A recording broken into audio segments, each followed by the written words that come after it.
You are listening to CEOs of Screams, the podcast where we uncover the stories behind the screams of your favorite horror creators and creatives. My name is Sumi and I will hold your hand through this. Well, hello everyone. Welcome to the very first episode of CEOs of Screams, the podcast. If you are listening to this very early on, you probably know who the CEOs of Screams are, because you found this on one of our socials. But if you have no idea, let me quickly explain. The CEOs of Screams are a Twitch stream team founded by Tubin Monkey, and our two most important cores are horror gaming and charity. I am Sumi. I am the leader of the team. Tubin, after a while, gave the torch to me. And I've been the leader of the team for over a year now. I am a horror creator myself. I stream on Twitch under the name Sumi. That's Sumimee. And the CEOs of Screams are my baby. They are my passion project. And I do a lot of work for them. I see them as my main content, even over my own content. And now I thought, why not add another responsibility to the list and start a podcast? This is not my first podcast. I've done 2 podcasts in the past, one with 2 friends and one all alone. The one that I did alone only survived for 6 months, because doing a podcast alone is really boring. So that's why in this podcast I will have guests. And those guests are all going to be somewhat related to horror. There will be horror streamers. I will hopefully invite some indie horror game devs, maybe cosplayers that I can find. And maybe one day there will be someone famous. I don't know. Yeah, it will be conversational content, as in there will be interview questions, but we won't stick to them too strictly. And this is the very first episode. And I wanted somebody really special for this. And maybe you know them. If you are into horror streamers, you should at least be familiar with the name. The very first guest is Sharkie, the very well-known and loved horror streamer from Australia. Yeah, let's see how this goes. I hope everybody enjoys. Walk in the room, everybody wants to know. Welcome in, Sharkie. How are you doing? I'm doing good, thank you. How are you? I'm doing all right. I'm nervous, as you can imagine, with my first episode of this. But thank you very much for doing this. I wanted a special guest for the first episode, and I think I achieved it. Oh, thank you for inviting me. I don't think I'm that special, but I like talking about content and stuff, so it's fun. Yeah. No, I was like, do I do a game dev, or who is a name that a lot of horror streamers know? And I know you are very humble about it, but you are very well known. But for the people who do not know you, do you maybe want to introduce yourself? Who are you? No comment. No, I'm kidding. I'm Sharkie, or Lonely Shark on YouTube and stuff. And I just make dumb, silly horror videos or clips and things like that. Just something that I love. Mm-hmm. That's a terrible intro, but I don't know. It's interesting. It's fine. I guess I would define it as what? It's cozy horror, because even though I scream and it's not that cozy, it's still kind of comfy. It's kind of the vibe that you give off, right? I feel like you can play the most gory games and still have a very comfy vibe in your community. The most gory games with the most Homer Simpson screams, but it's mainly just people that are I'm so glad I don't have to play this. Yeah, I know that feeling. And we know each other because I am one of your mods, not a very good one, not a very active one anymore. But yeah, I've been meaning to ask you, mind if I remove you? No, I'm kidding. So I'm thinking about that all the time. should I just tell him to remove me? And then I was like, but maybe one day he will need my help, and then I'm there and nobody else is. But now you have such a strong. I don't even ask any of the mods for help. I'm like, yeah, I'm not going to ask them for help, but like, I feel bad. It's not their job. I don't pay them. I guess. I'm not going to ask for help. But you have such a good, strong mod team now. So I'm always also like, he doesn't really need me. So he has like all these really cool mods that are super driven. And I feel like they all want to protect you. And I'm like, he's fine. He's fine without me. It's all right. Yeah, it's just it's too chill in my chat sometimes, and mods just like go quiet because it's like, well, it's chill, and then like I'd be like, I need something, and then no one's there, but I'm like, that's okay though. Yeah, I can do it myself. I know that feeling. Yeah. What many people don't know, while you play a lot of like indie horror games now, you started as a DBD streamer, right? Yes. That was so reluctant. Is this something that you don't want to talk about? It's not, no, I don't care. It's fine because like it's always a good talking point because I get to like, I don't want to like poop on Dead by Daylight, but like, and it's a fine game and people can enjoy it. I'm just saying most people I know that play the game, they're just never in a good mood. Mm-hmm, yeah. And I think that just comes down to that's the nature of online things. It's like you could play Valorant all the time and just always hate Valorant. Mm-hmm. Or, you know, it's that competitive side of it. Except for me, I feel like I was only streaming Dead by Daylight because like COVID had hit and I was just playing, and then I got my internet upgrade. I was like, I may as well stream, but there was no intention to ever like make this a career. Yeah. And then I remember like one time I was just doing a Jenny and hitting the checkpoints. Checkpoints, is that what they're called? I have never hitting the checks DVD. On the Jenny. Yeah. And it was just like I looked down and I'm like, I feel like I've been live for 4 hours, but it's been 1. I'm like, if I'm not having fun sitting in a generator, having people watch me hit spacebar intermittently, like they're not having fun either. Yeah. That's just my personal opinion. Like, I feel that. There's people that love DVDs so much, but I'm like, there's only so much I could do consistently that I'm like, I need to do something else because my brain is like bored.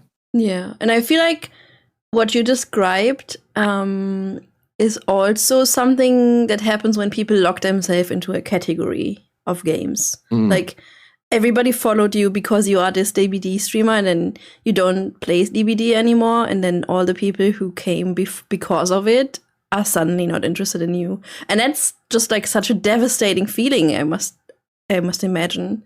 Like, I guess I'm just glad it's like something that I did early on. Yeah, and I think part of it was like I would look at my statistics and be like, okay, I'm floating around like 20, 30 average viewers, which I don't like check my viewers while I'm live or anything like that. It doesn't matter. It's just like, you know, a moment when you're live, who wants to be there wants to be there. But like when it got to like 3 months sitting at the same like average, I was like, I got to change something if I want this to go up. And me just playing DBD isn't going to do that. Yeah, when I found you, that was like about 4 years ago. I checked earlier. I followed you in October 2021, and you just had stopped playing DBD on a regular basis. I think I still did it for a bit. Every now and then you would still do a DBD stream, but you were far from being a DBD streamer at that point. You were, however, that guy with the hat. I remember that so well because I have actually I'm drinking tea from your old mug with your screaming face on it, where you are still wearing a hat. And it's so old now that the color starts chipping off. Like you have little chips in your face. Wow. That's crazy. Yeah, I remember that. Yeah, it was around October. That's funny because, yeah, I remember it was like in 2020. That's when I started. At the end of 2020, I was like, oh, I'm going to do At Dead of Night, Alien Isolation. And even those, they weren't like, it wasn't like a horror arc yet because I was still doing other things. Like I think I did Zelda for a bit and like things like that. I did Outlast, and it was just kind of like a mix of things, but I guess it was mainly towards horror.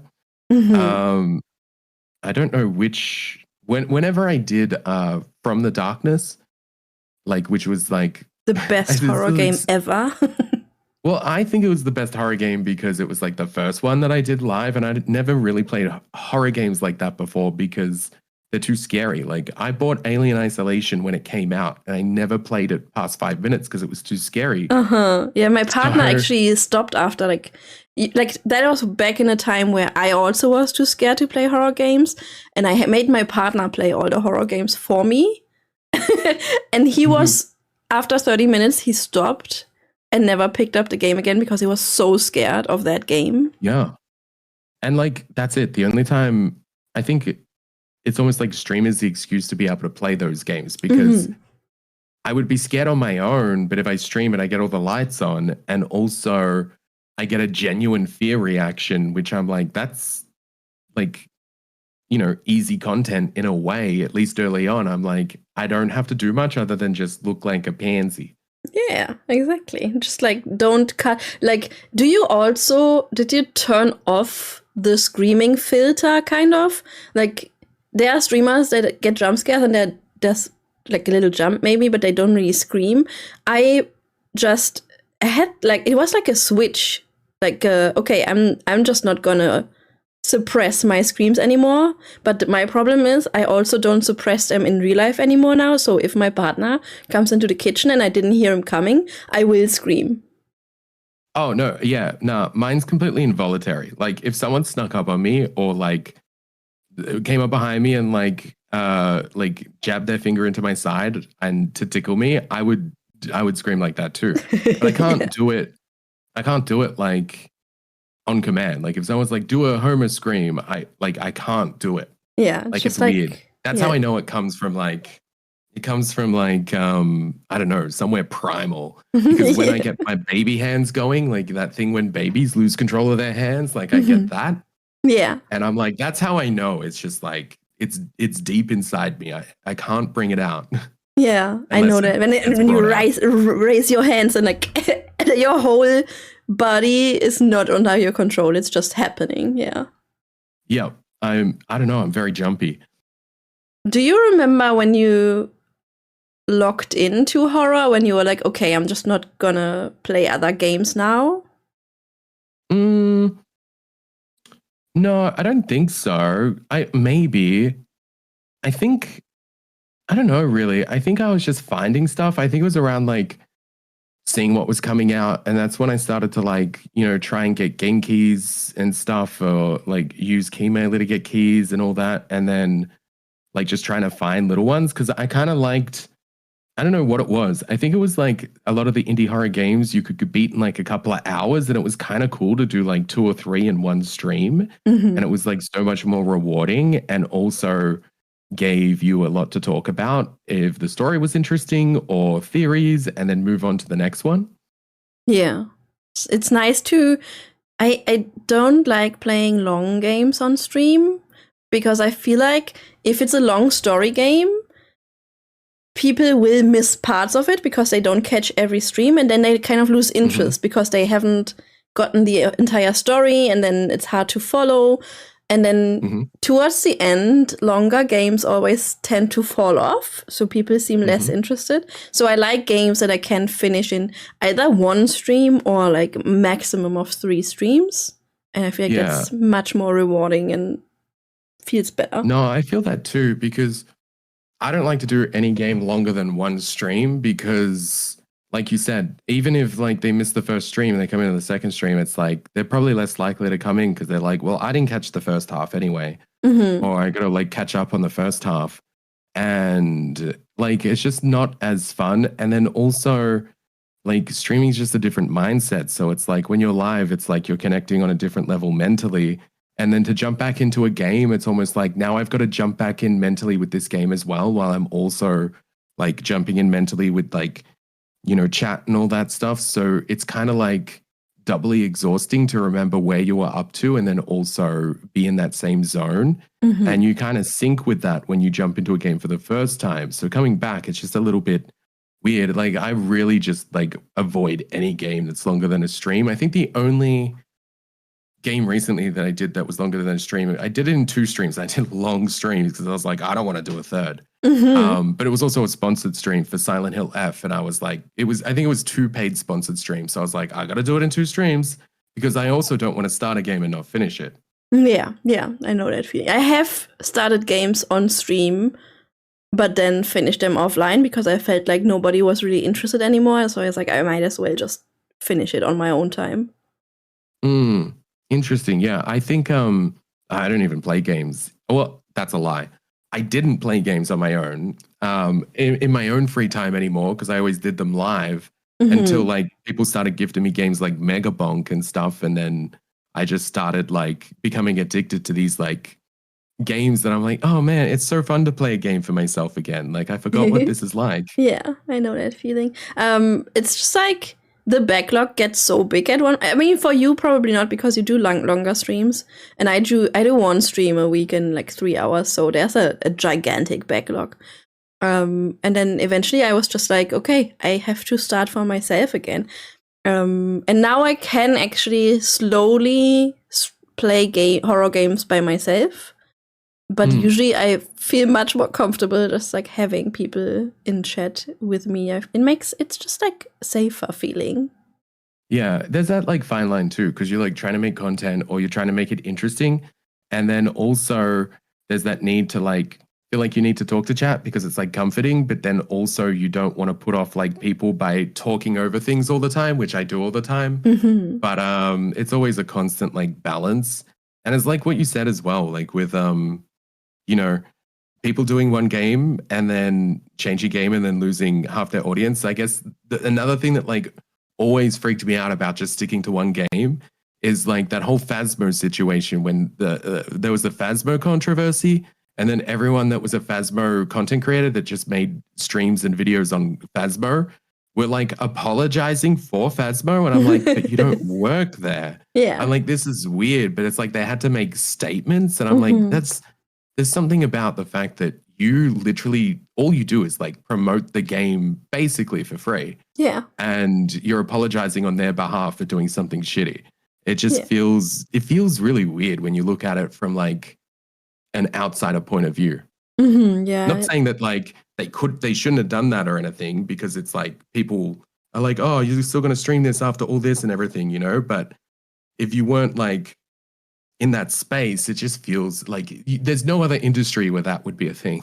Yeah, there's a lot of cons on locking yourself onto one game, I feel like. Yeah. You've been a full-time creator, with it being your career now for a while now, like something over a year for sure. Maybe longer? Yeah, in 2024? No. 2023? Mid-2023? Yeah. Mid-2023. Yeah. How is it going? That must have been so terrifying to do that step. It wasn't that terrifying because I just hated my job so much. So I literally waited at my job until I got like long service leave so I could get like a bit of a payout, because then that was like a bit of a buffer. And like I wouldn't have gone full time if I was only like doing Twitch, because I think that I didn't want to, my biggest fear was like going full time and then feeling like the community or people that watch me, like my only income was people that like paid for subs. Yeah, you cannot rely on that.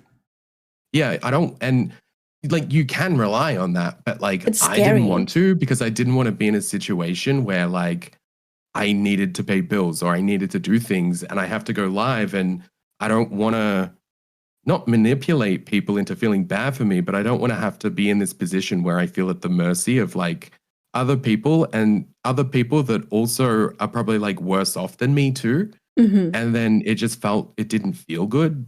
And that's why I'm like, if I were to go full time, I'm like, I want to have, I want to be monetized on YouTube, so I'm getting ad rev, or anywhere else. Like I think before I went full time, I was monetized on YouTube. I think I already was partnered with Fractal, and that's like a monthly paid partnership. So they've been paying me like every month, and then subs on top of that, and then like sponsors here and there. So it's never been just like, if there's ever like a bad month or two on Twitch, it's never like a problem. Yeah. But if there's a good month on Twitch, it just means that maybe I can, be able to go to the dentist and not feel the pain in the wallet, in the mouth. I don't know. Mm-hmm. No, I think it's a good way of not just relying on the subs, because there are definitely people who can do that, like if they are big enough. But it's so scary because you're just like, maybe there's a bad month and people suddenly have to cancel their subscriptions, and you cannot be like, no, you have subscribed, you have to stay subscribed. Like, I never want people to feel like locked in or like that they have to, because then it's just, it feels weird to me. Yeah. Because we're just like doing entertainment stuff. That's like if you went to cancel Netflix and Netflix like made you feel bad about canceling the sub. Oh, they tried. Like, Netflix, but Netflix isn't like, oh, but I have to go to the dentist and I need to like pay my vet bill for my cat. My cat, this cute little cat is sick right now. Yeah. You don't, and like, I don't blame people for doing that. No, like, not at all. But it's still something that I would prefer not to rely on others for. I just feel like it would change my content too much, instead of like trying to just like be entertaining or make entertaining content, just kind of like playing more to get like more subs or anything. Like, I don't do a lot of subathons or anything like that. But maybe if I was in that position, I would be doing more monthly subathons to like entice that kind of thing. But I just don't really, I don't really like to do it. I guess it's more like, in your case, you are, from my point of view, like a very professional streamer. You do not own, it is not your hobby, it's your job by this point, and it's a job that it's fun for you, but you still have like a very professional view on it. Always have, since I know you at least. And I guess if you are like the kind of person who's like, oh, my cat is sick, or I cannot afford the dentist, or I have to pay my rent, it feels like you are creating the grounds for like a parasocial relationship. Like, not purposefully, but some people will feel entitled to your personal information or stuff like that then, because they're like, I gave you money so you could go to the dentist or the vet or whatever, so now you owe me something. Yeah, it's like you feel indebted, and it's like I always find if like stuff like that happens, then it's like they feel a bit more entitled to be able to like do things that would be against rules, or like, not feel like the rules applied to them as harshly. Yeah. And it's like, once you kind of get to that, it's like, now that kind of reflects on new people coming in, because then new people come in, they see like one person doing these things that is just like, oh, they get to do this because like, they've bought their way in with this person. And it's not like a good vibe to come in on when you see like stuff like that. And that a lot of that stuff, that's not like people doing it intentionally. Like you said, it's like you can just fall into that. And I think a lot of people do fall into that because they're just trying to be nice. And like, they're trying to like, not necessarily because they owe the person for anything, but it's also just like, can we just enjoy the time? You know what I mean? I don't want to make conflict. I don't want confrontation, Yeah. Yeah. When I met you, you were Lonely Shark Melp. The shark was always in your brand. How did that happen? Why is it a shark? I just love sharks, like ever since I was a kid, because I think I saw Jaws and I was like, that's the coolest movie ever. And then, a lot of things make sense now because like, a lot more diagnosis with ADHD and like, things with like autism and stuff. And I'm like this makes sense that I watched Jaws and, I had like infinite amount of shark fact books and I knew everything about sharks, and also sharks are just so cool and they're older than dinosaurs, and sharks are actually older than trees, and they're like over 200 million years old, which is insane. 200 million? Yeah, 200 million, I think. I mean, I'd say don't quote me, but you probably could. Just I'm clipping this and making this into a special clip that I put on socials. It's like, can you believe Sharkie claimed this? Yeah. So that's why I'm just like, I just like sharks, and like I never know what to do for like a username. And like Lonely Shark, or at least Lonely Shark was like when I wanted to do creative stuff and I wanted to work on like, I had like a photography thing that I did for like local bands and stuff. And I was Lonely Shark Photography. And I just like Lonely Shark because the idea was like, I'm doing something creative. And I'm also like doing it on my own, hence the lonely part. And sharks don't really, well, the sharks that some of the cooler looking sharks are generally like, they generally swim alone, you know what I mean? So it like, it just felt like a good fit in that way. Yeah. But you are also a big dinosaur fan. So do you sometimes regret not going with the dinosaur theme?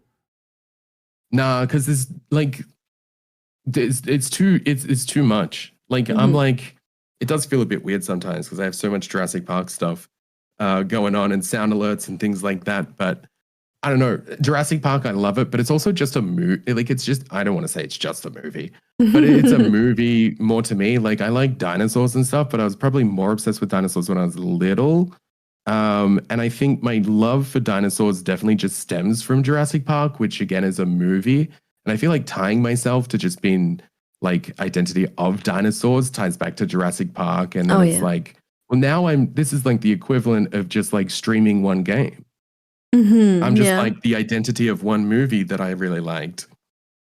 Yeah, I guess, because Jurassic Park is so big that if you think dinosaurs, you instantly go Jurassic Park.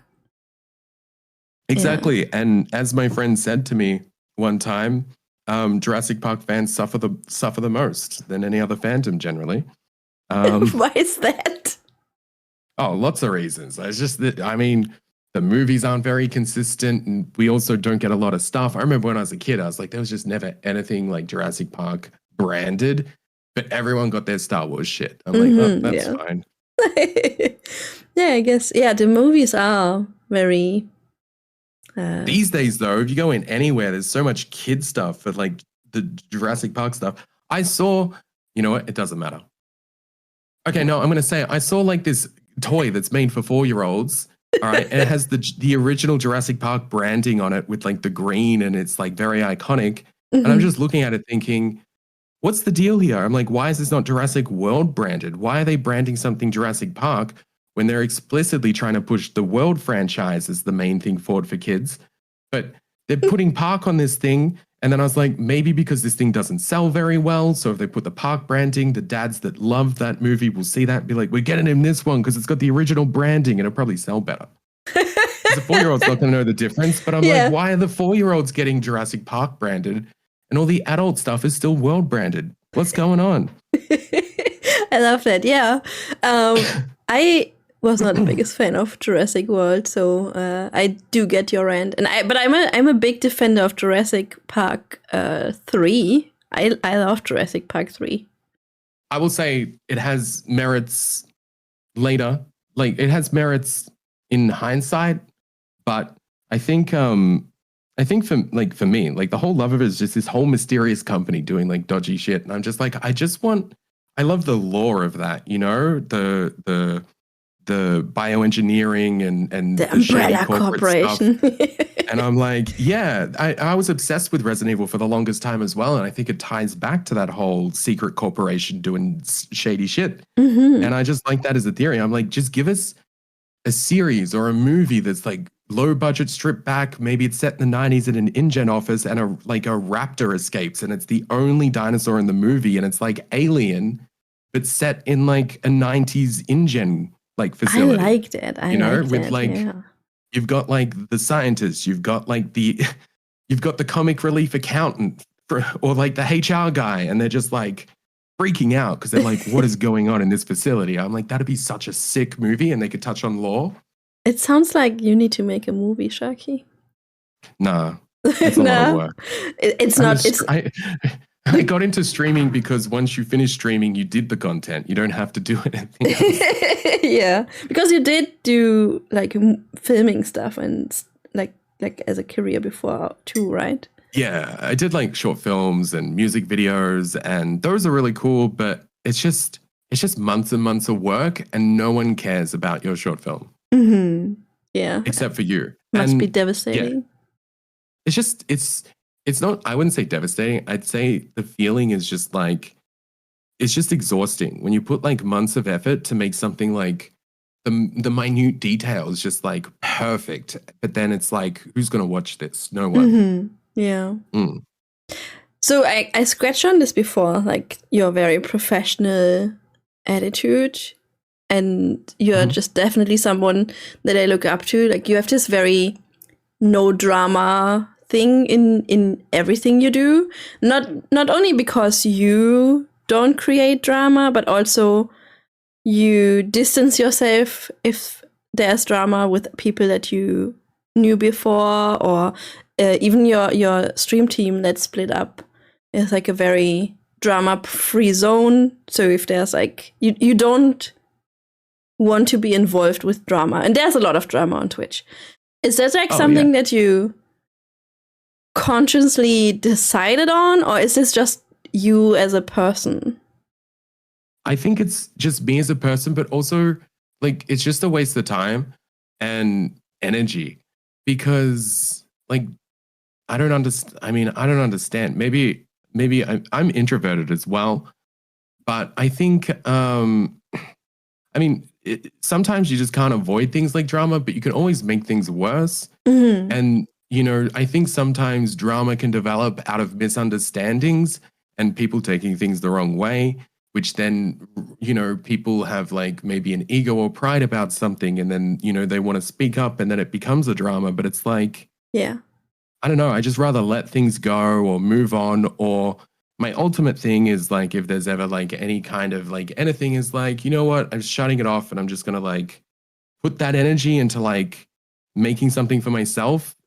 And every time I've ended up like, I mean, not necessarily drama, but it's like if I felt not good enough, or if I felt someone has, you know, made me feel that like I'm not like good enough or something like that, I'm always like, well, that's fine.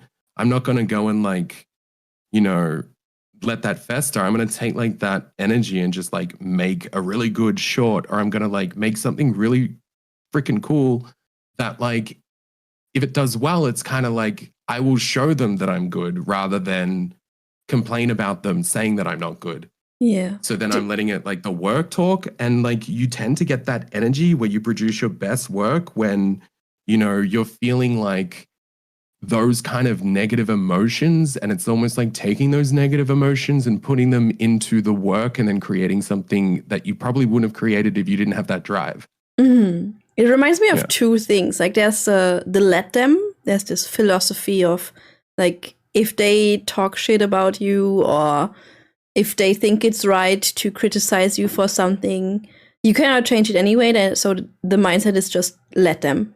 It's okay. Yeah, and I think that's the other thing is like, I mean, I know there's been people that have like said a lot of things about me, or like, you know, assumed things of me and things like that, or whatever. But at the end of the day, I'm like, if people want to believe that person and don't want to associate with me, or don't want to like come to my stream anymore, then that's fine, because those are the people I don't want in my stream anyway.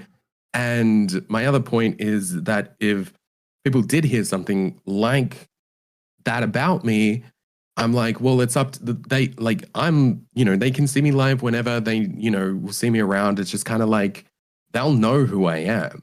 And like, they can make their own decision. And if they choose to believe the other person, then that's fine. But, you know, there's no point in trying to like spend your energy trying to convince people why they should like you, or why the other person is wrong about you. It's like, just be just be you and do what you need to do, and people will notice that. Yeah, and you cannot make everybody like you anyway, so you might as well concentrate on the people who do like you and who are believing in you and who want your content.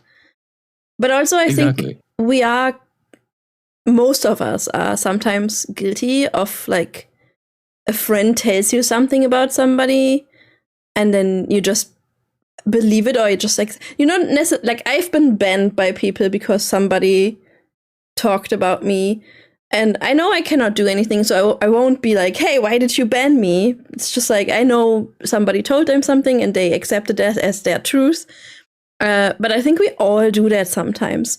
Like somebody for sure. who you are close to comes to you and it's like, this person, I don't like them because they like the cheese that I don't like.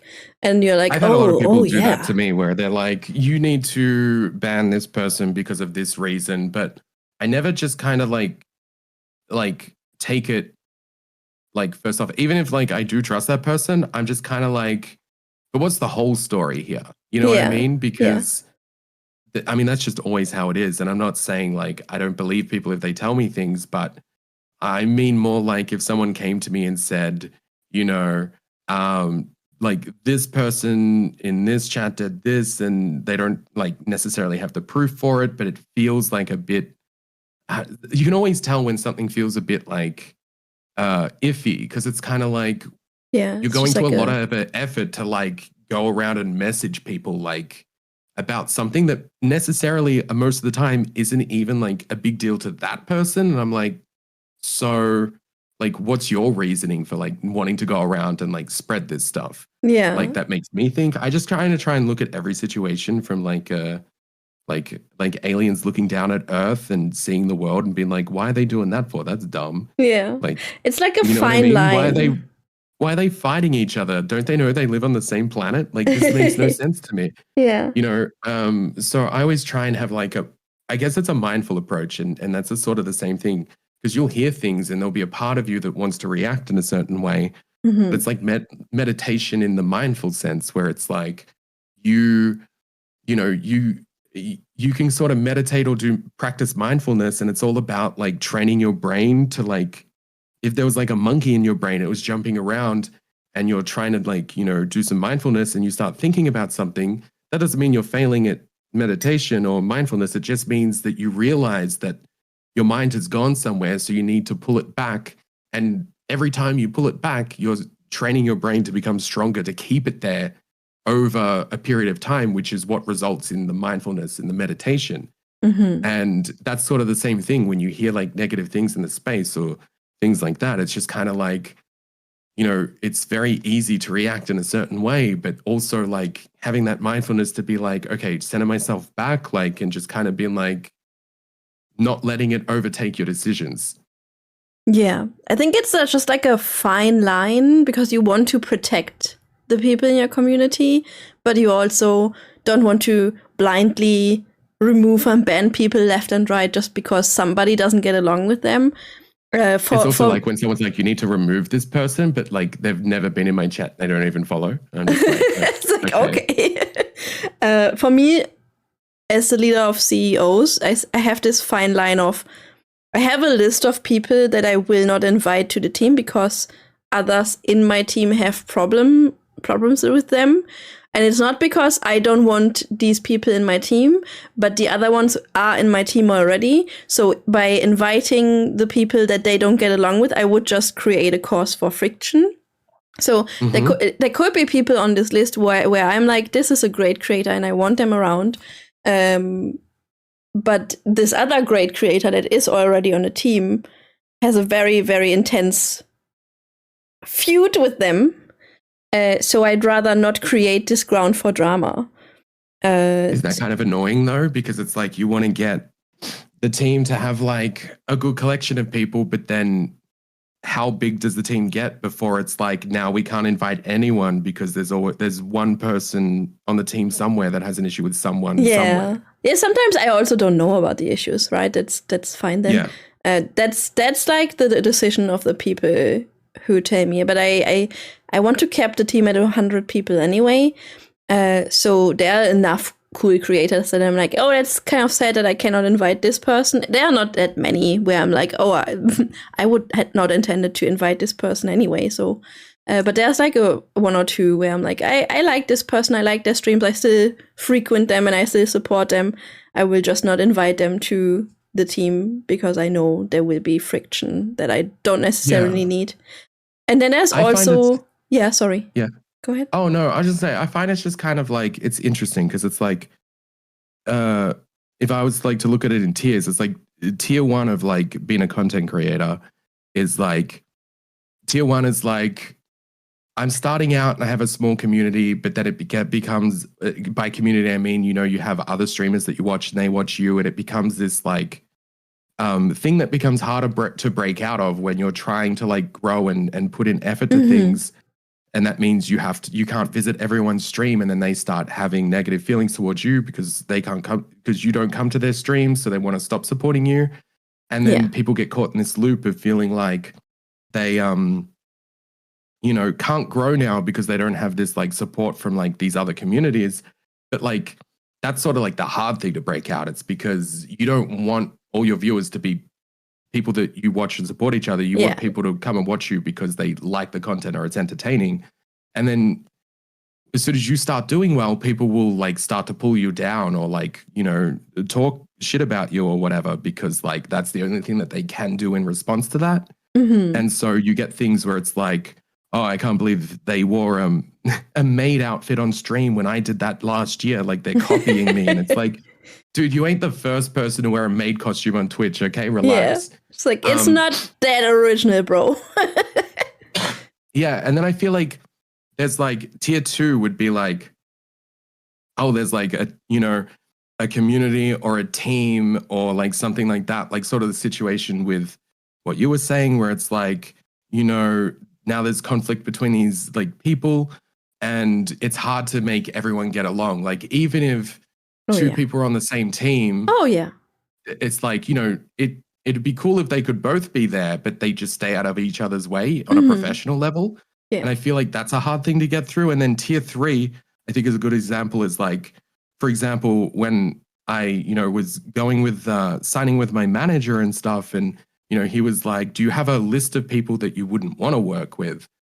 And like, there's people that I wouldn't want to work with, and there's, people that I just would, it's like, it would suck to just be like working with them on something. But at the same time, once you get to like that level, it's like, you got to put aside like petty shit and just, Yeah, you have to distinguish like what's a serious thing. Like I would not want to work with this creator because we have like fundamentally different views of the world and like political, if that's something that drives you, or if it's just like, I don't really vibe with their content. Just like, yeah, exactly. And it's like, or, maybe they've said something in the past or slighted you, and it's just kind of like you're holding a grudge. But when you're in this situation where it's like,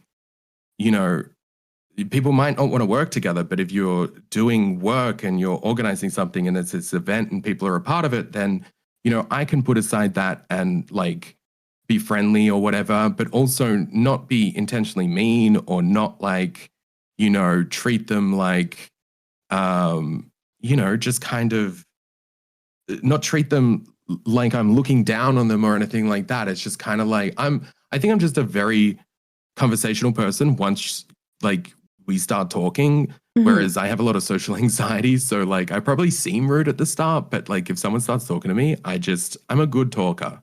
Yeah. I can make friends really easily if that person lets me talk to them. Yeah. In a way like that. But yeah, it's interesting the way it's like, I've always seen it like that as I've gone through it all. I'm kind of like, there's the small community drama, and then there's like the broader teamy kind of drama. And then it's like, you get to the next level and it's like sponsorships and like doing events or going places. And it's kind of like, you need to learn to like be around people that you just like have problems with, but you don't have to interact with them. You know what I mean? It's just kind of like you end up restricting your own space, and then you end up restricting your own opportunities because you don't want to be, just because of like something that isn't, it's almost like you're doing yourself a disservice and missing out on opportunities just because of like a petty thing or something like that. Yeah, I think that's again very much your very professional view. Like you see, it's like it's a passion, but it's also a business. And if you work an office job, you can also not decide who your colleagues are.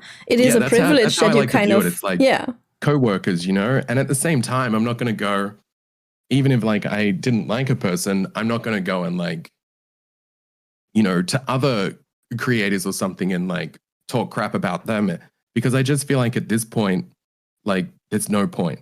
Yeah. And there's no point just saying stuff like that. And you know what? It's just kind of like, I always find, like, at least with me, there's some people that you see on Twitch, I think, and like they seem really who they are, but then there's always like cracks where you're like, oh, they like I can kind of see through like what's happening here or whatever. And I imagine it's exhausting if, like, say you're just kind of like pretending to be something else on stream. And I've never had that worry because for me, like, streaming is just so freeing. When I stream, it's almost like I'm talking with like a really close friend. I'm more open. I'm more, you know, expressive, and it's almost like freeing in that way. So I imagine if someone else was trying to like present that way, but you always can see like cracks sometimes. It's kind of like, oh, like, you know, I don't know, like it seems like you kind of just turned on like someone in chat really quickly and in a way that was kind of a bit weird or something like that. I don't know. But again, like I would never take that information and like talk to people about it. Just keep that to myself. And if I'm keeping it to myself, it's like, well, you know, I'm just going to avoid that person. But that doesn't mean that like if they talk to me, I'm going to ignore them as well, you know? Yeah. I feel like that's a good way of viewing it. I think it's also very rewarding if you reconnect with someone. Like as I said, some people have banned me banned or blocked me because others talked something about me and they didn't bother to hear my point of view or my side. And I would just accept that. It's just like this case. It's like radical acceptance. I don't know if you know that concept. Just like, well, if you can't change it, just accept it. And sorry, if you just gave me a username for a second, I was like, whoa. I'm like, I'm not calling what out. Did they do? No. That's not going to happen on this podcast. That probably is a username. Sorry. If that's you. Sorry if that's you. You are probably cool. I was blocked and banned by somebody, and then recently they followed me again on Twitch and then also on Instagram, but still had me blocked on Twitter, and I was like, I just sent him a message. I was like, hey, I don't know if you maybe don't know that it was me, but I just saw you followed me recently on Twitter and not on Twitter, on Twitch and Instagram, and you still have me blocked on Twitter. I would love to reconnect. Just wanted to know, maybe you forgot that it was me and you want to still keep your distance from me, or you want to reconnect with me, whatever you prefer. And then they were like, oh yeah, cool. I just, back then they were a regular in my chat and we got along very well. And then somebody told them something and they were like, okay, I'm accepting this. And then recently they were like, hey, I'm just gonna start thinking for myself. And now we are just like interacting with each other great, and we have a good vibe again. And I feel like that's such a rewardful, like it's so rewarding to be like, yeah, we are past this shit and we can be grown-ups, and I don't hold a grudge for you for trusting your friend and just getting rid of me. Yeah, that's happened to me before as well. I think the difference as well is like I don't know, maybe you're just nicer, but I'm like, if I wouldn't reached out and I wouldn't have reached out and done that just because I would have been like, that's a lot of energy for someone that doesn't have a lot of energy to.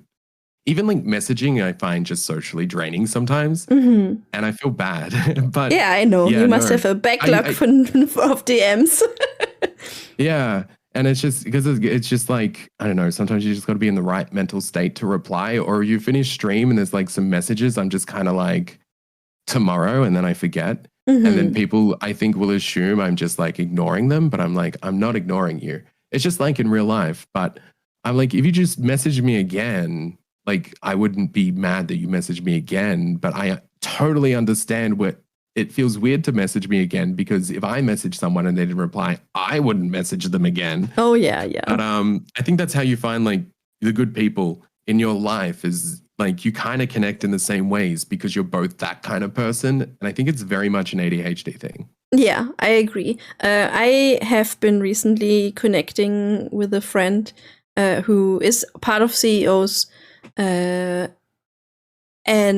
we started talking because he talked about his anxiety and how he sometimes has problems reaching out to people, and he wants to make friends, but he also is like, what if they think I'm stupid? What if they don't want my DM? What if they don't want to be my friend? And I started DMing him and it's like, hey, I want to be your friend. We can be friends if you want to. And then we started sending DMs back and forth. And then he would always apologize for not replying on the same day or something. It's like, no, we're not going to do that. We're like, if you feel in the mindset of replying, then you reply. And if you don't feel like you want to reply right now, or you don't want to reply at all, and if you forget, that's fine. We are making this agreement. We write each other if we want to write and have contact, and if we don't have the energy or the time or whatever, we are just not going to write each other messages, and that's fine, and we're not apologizing for that.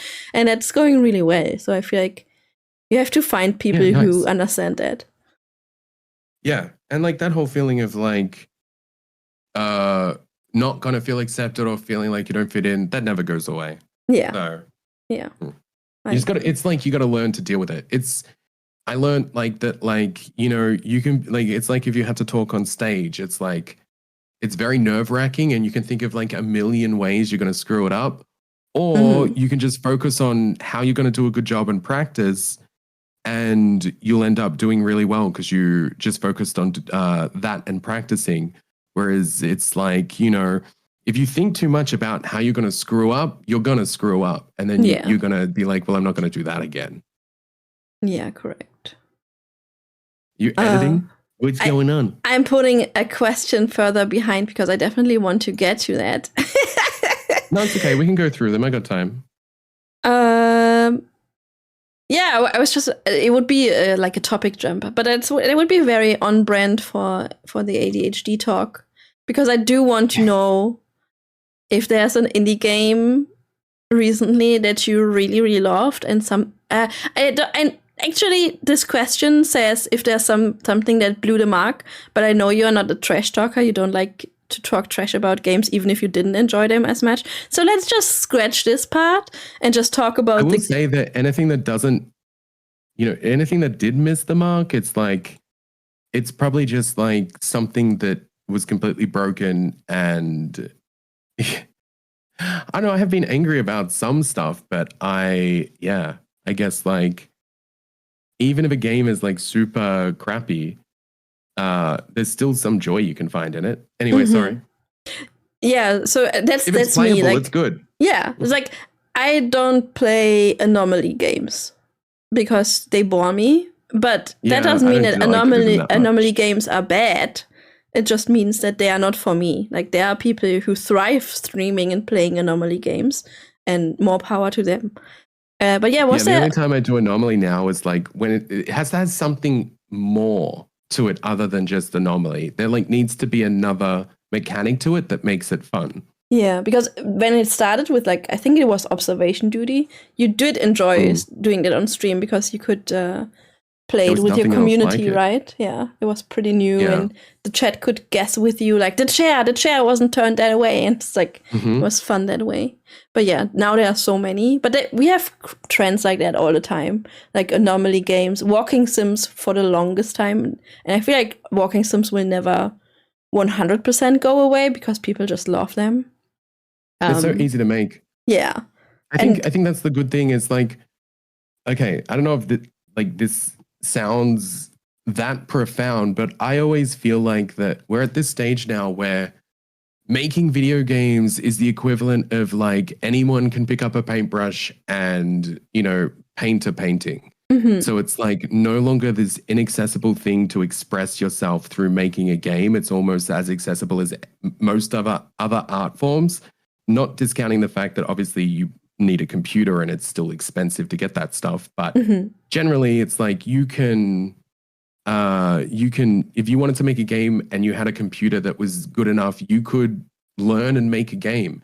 And that's the way I kind of view a lot of like the little indie games that I play, the little indie horrors or the walking sims. It's like, this is someone's like little gem that they just came up with, and there's unique things about it that I like. Maybe I don't like the whole thing, but at the same time, it's like so cool that one person can just jump on a computer and make something that they want to make and then share it with the world for everyone to share. And I'm like, that's one of the coolest things about the current state of the world. Is like, we're at that stage where that kind of art is accessible, just as accessible as, you know, doing photography or painting a painting. It's like making a horror game, making a little horror game. There's always like cute little things. And I always love when there's a little message at the end of a horror game. Yeah, thank you for playing my game. Oh, it's so cute. You know? Yeah.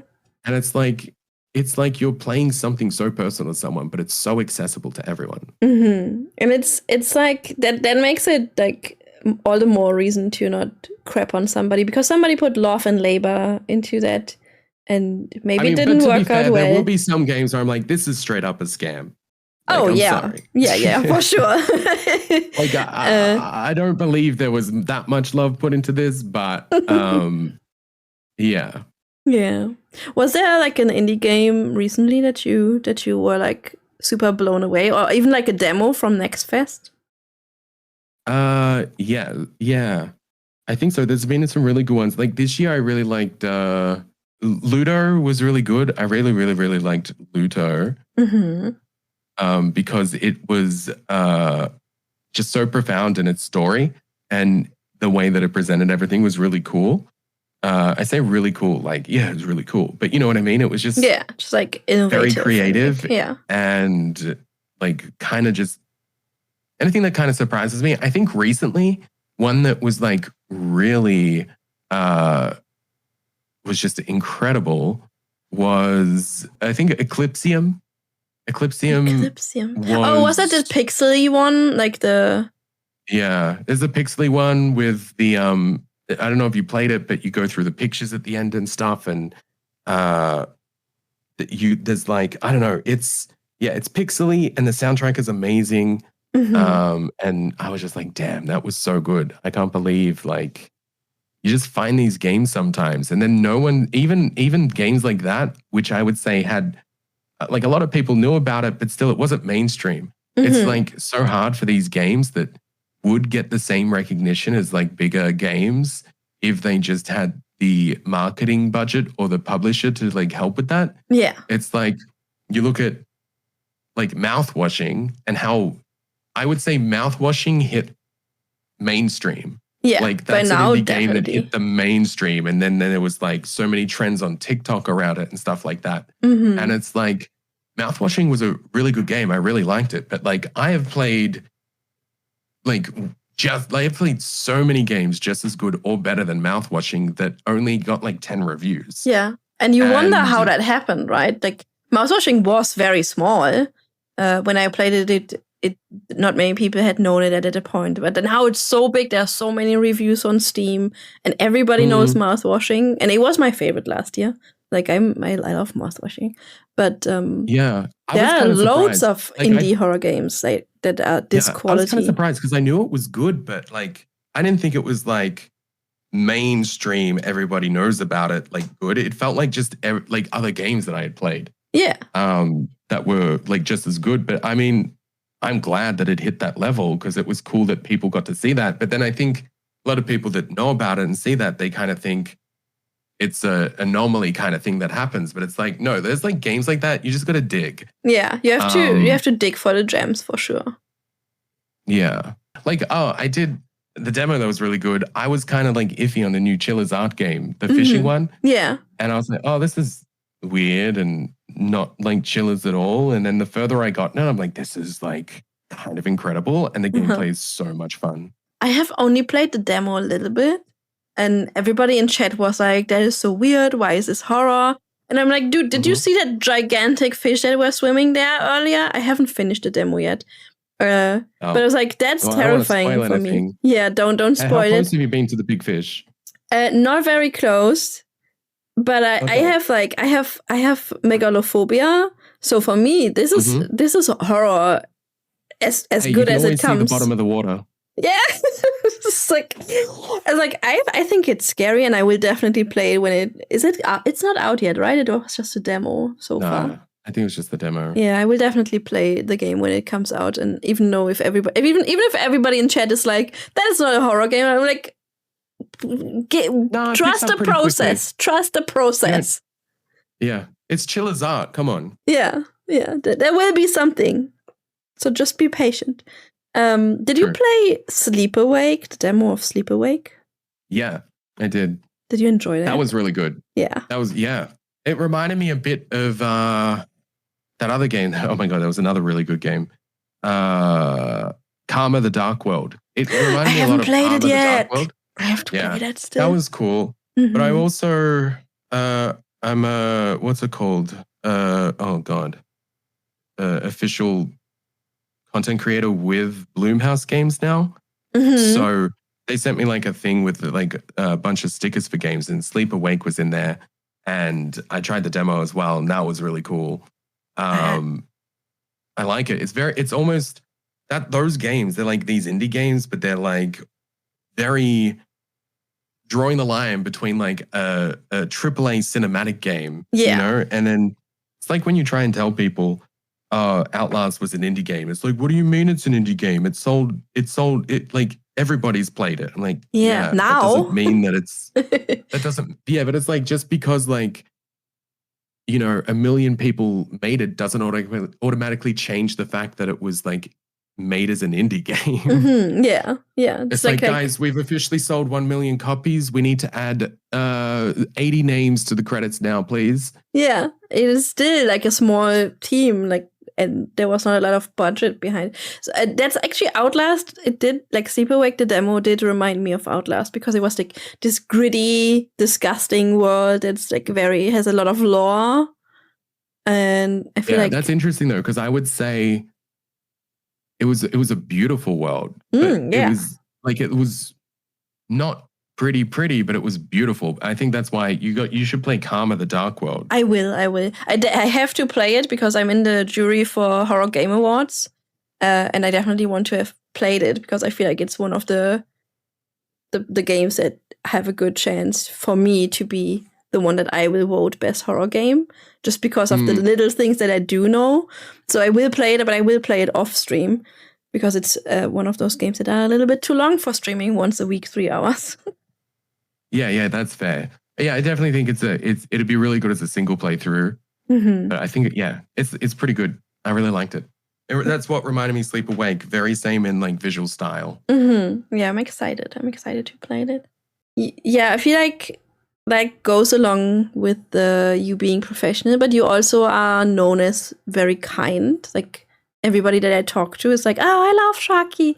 And then I sometimes be like bragging and it's like, I'm a mod for Sharkie. And they're like, you are? It's like, yeah, I'm just never in his chat. But technically I am a mod for Sharkie.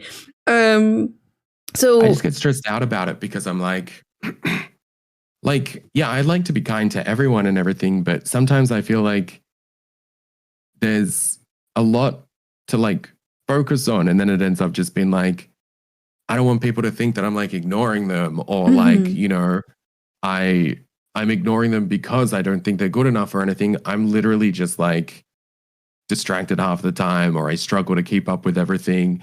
And then even like missing chat, or if someone asks me something in chat, if I don't see it, I like get that like feeling of like, oh, they're probably thinking that I ignored them and I saw it, but like I didn't. And then I have like anxiety, and I'm like, I still get that. And sometimes you reply in your head and forget to say it out loud.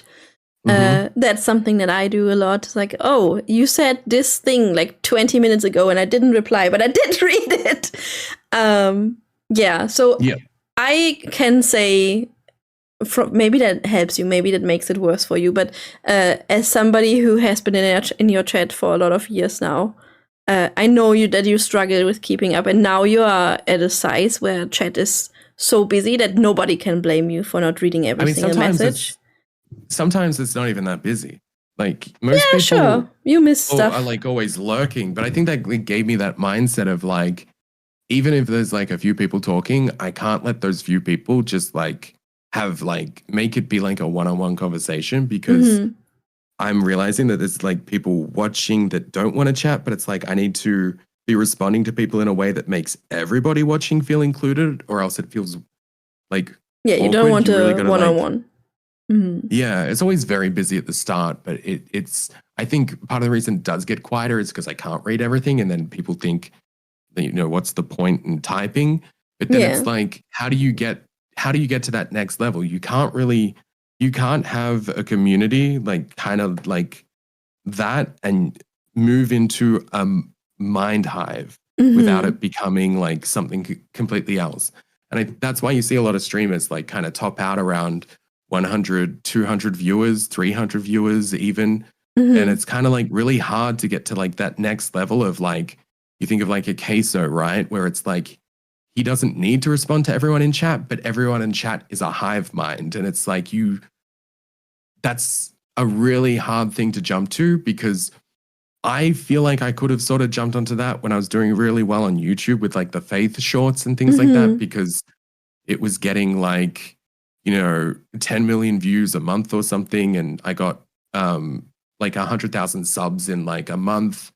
And I could have easily just promoted my Twitch and done some more stuff like that and invited everyone over from there to come like to Twitch. And it would have been just chaotic. But I kind of like going back to Twitch because blowing up that quickly on YouTube and everything, it was so jarring to see like people talk about you that don't know you and say things in certain ways. And it was like, it happened too quickly that going to Twitch to do a live stream almost felt not stressful anymore. It was like, oh, I feel so nice to be here, It's like a little bit like coming home. Yeah, and I could have just promoted the crap out of my Twitch during that time, but I was like thinking about the people that enjoy the stream, and they were like, what if we get all these people and they just start getting really like annoyed because there's like all these annoying kids like just spamming stuff. So it's like, at the end of the day, it's like, I think like that's like the end goal for streaming. You want to be able to go live and just have people as a hive mind, but then you miss out on that community connectivity thing. So that's why I never really see myself as like, or call myself a streamer really. It's like I make content and also I stream. Yeah. Because they're kind of like two different sides. And like one side is like a home base for me that is more personal, which is why I called it Sharkie, because it's like, I'm Sharkie, this is the Sharkie space. And then stuff I do on YouTube, which, I haven't really been able to do much on YouTube recently anyway. It's just kind of like, that's like the lonely shark kind of like face, but it's like, if you want to just come and chill in a more intimate setting, it's Sharkie mode, Yeah. And but it's also, I feel like it's not a bad idea to keep it separated a little bit, because you have like different legs that are giving you stability. So for you, if Twitch would shut down right now, that wouldn't be like, it wouldn't be devastating, of course, but you still have your YouTube and other things going for you.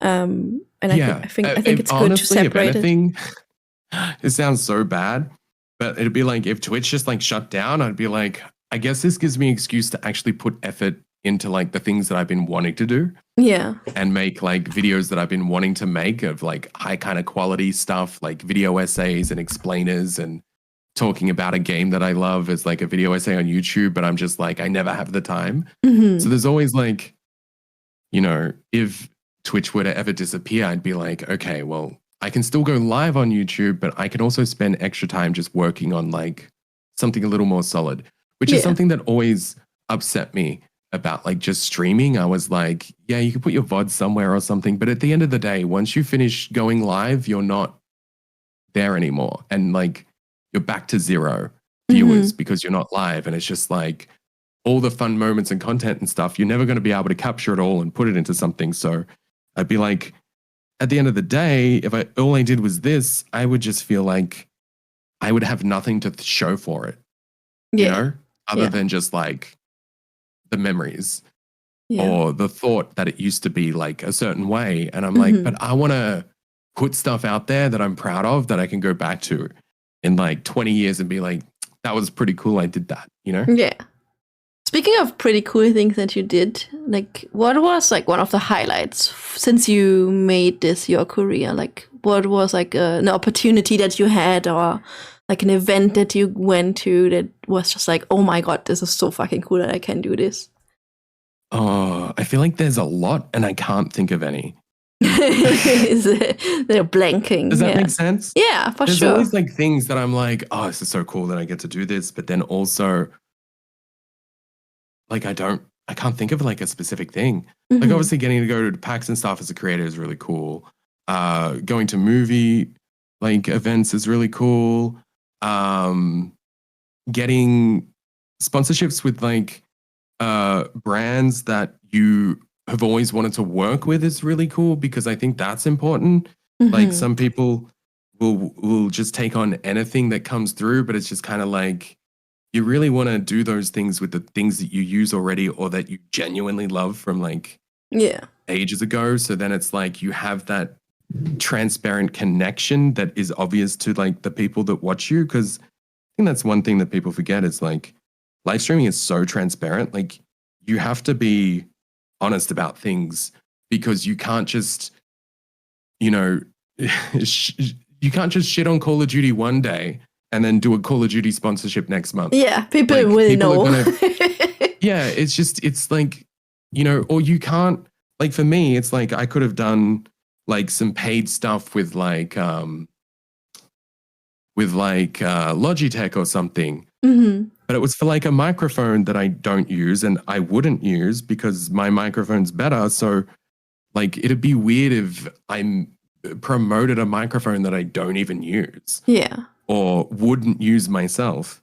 So I'm like, well, sure, it's like a good opportunity, but you know, I would rather like invest in growing a community and growing my brand than just taking a payday as soon as it came in, because as soon as you do that, you lose people because they're like, well, I don't know, he's kind of like not transparent about things or just like hypocritical. Yeah. Versus standing by what you believe in and only taking on things that you want, growing that, you know, audience and then continuing that trend, you're going to just end up with more opportunities in the future. Yeah, and I was like, for me, it's the one, like the baby example is like the partnerships with like energy drinks, like all these gamer subs and all of that. I don't blame anybody for taking that, but I don't drink this. I don't drink these things, so I never wanted to partner with one of them, and that's why I'm also not partnered, even though 2 of them have approached me in the past, and I was like, no, sorry, I don't drink these things. And then a lot of those are such like, it's just free promotion. They don't have to spend anything. It's And then I understand what you're saying. Yeah. I was like, but I do like to drink tea on stream. So I sent messages to tea companies and I was like, hey, I like to drink your tea. But it's like nothing came of it. Like the brands that I have approached in the past where I'm like, I like your brand and I would love to work with you, we're all like, we don't do that. Like, for example, there's like snack tights. They make like tights that I wear almost every day when I leave the house. Mm-hmm. And I approached them and was like, hey, you work with content creators, but it's not something that is attractive to them because I'm not a fashion content creator. So they are like, yeah, no, we only work with fashion creators on Instagram. It's like, yeah, understandable, but it was worth a try anyway. Yeah, for sure. And I think that's the thing too. It's like I really wanted a Fractal case because I really like the look of it. I like the wood and all that stuff. So I reached out to Fractal about like, you know, I think the only thing they had was like an application thing for like a partnership kind of thing. I was like, I'll just send out a thing. I'll be like, hi, I just want to like, you know, do a thing. Maybe if you send me a case, I make a video on it. And I just really want it. I really like the case. And they were like, basically just really keen to set up like a partnership with like a monthly pay and all this stuff. And I was like, I was like, well, I don't really want to like lock into a monthly thing, even though it's paid until I, you know, get the case and like, you know, experience it, because what if I don't like the case? And then you have to promote it for a year because it's in your contract. And I have to pretend that I like it. And I don't want to do that. But then on the flip side, you also end up getting a bit of leverage where it's like, okay, like you sent me the case, I did the thing, let's talk about the partnership now. I think I'd really like to do that. But also you've seen what I can do. So can I ask for a little bit more money? Yeah. Because I did a good job on this thing. Like, you know, I'm not just like half-assing it. Gives you a bit more leverage in that way. Yeah, we'll definitely keep that in mind because I'm doing my first like partnership thing right now with OpSpot. Like I have a tiny light camera. It's like this tracking camera, and I wanted a camera like that for cooking streams. So it can just follow me around when I'm wandering through my kitchen. And then I approached them, and they had this very long list of things that they would need from me for giving me one camera. And I was like, yo, that's just like a camera that costs like what, $150. That's a lot of things to do. Can we work on that a little bit? And I feel like it takes a lot of, you have to be a little bit brave and a little bit bold to be like, this is not really a fair deal for both of us. So can we change it to that, and that? And then often it leads you somewhere. Like you have to just be bold enough to ask for it and not just like undersell yourself. Yeah, I think that's one of the hardest things is like finding your value, because you'll always undervalue yourself. And even I was sort of the same, even though I know I can do some like really cool stuff.